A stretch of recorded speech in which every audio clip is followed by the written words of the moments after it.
И восстали машины из пепла ядерного огня. И пошла война на уничтожение человечества, и шла она десятилетия. Но последнее сражение состоится не в будущем. Оно состоится здесь, в наше время, сегодня ночью. Арнольд Шварценеггер.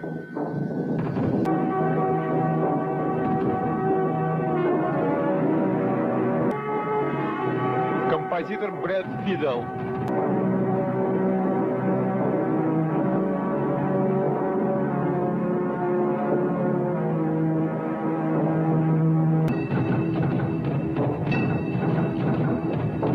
Режиссер Джеймс Кэмерон. Киборг-убийца.